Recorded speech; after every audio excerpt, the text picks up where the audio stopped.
warahmatullahi wabarakatuh. Di sini kami akan mempresentasikan hasil PPT kami. Ada 15A. Yang pertama yaitu sistem hukum di Indonesia. Yang pertama, paparan dan karakteristik hukum. Hukum merupakan pagelaran pembatas agar kehidupan manusia aman dan damai. Menurut pendapat Tuan Aperdern bahwa definisi hukum sangat sulit dibuat karena tidak mungkin untuk mengadakannya sesuai kenyataan. Yang kedua yaitu definisi hukum.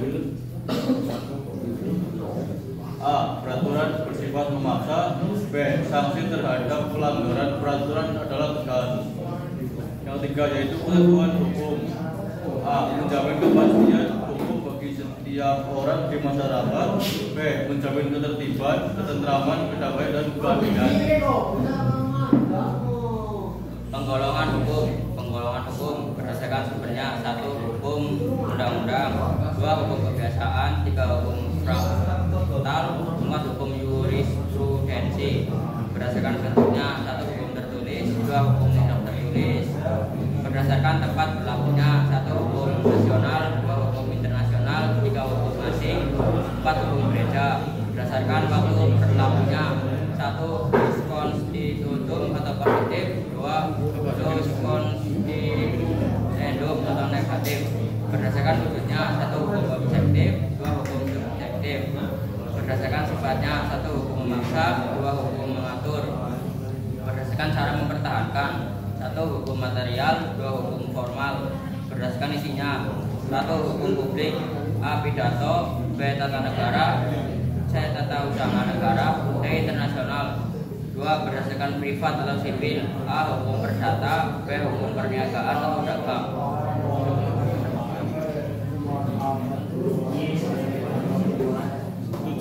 Tujuan hukum yaitu: A. Menegakkan kebenaran dan keadilan, B.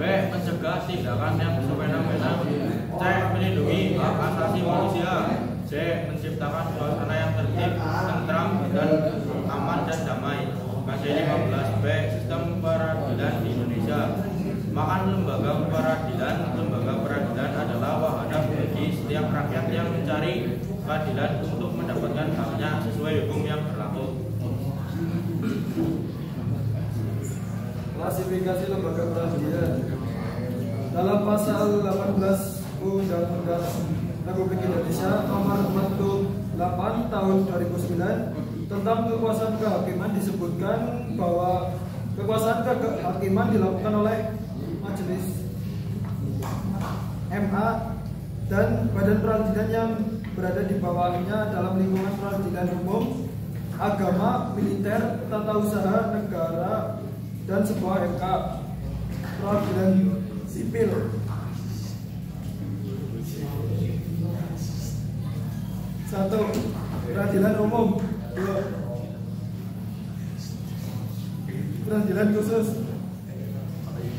Perangkat lembaga.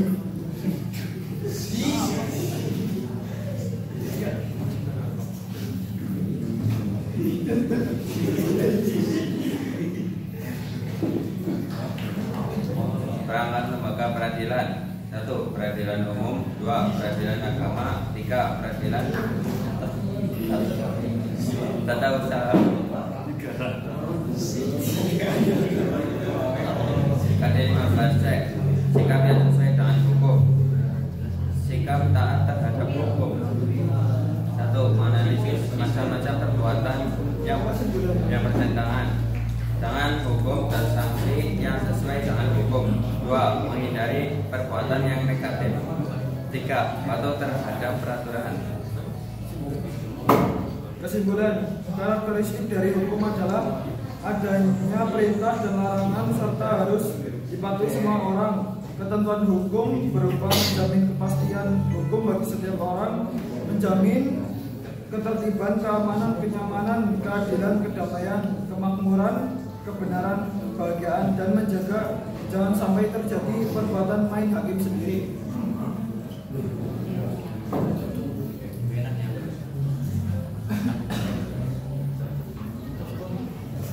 Demikian, apakah ada yang mau bertanya? Yang mau bertanya nggak? Cukup. Nah, demikian yang dapat kami sampaikan. Wassalamualaikum warahmatullahi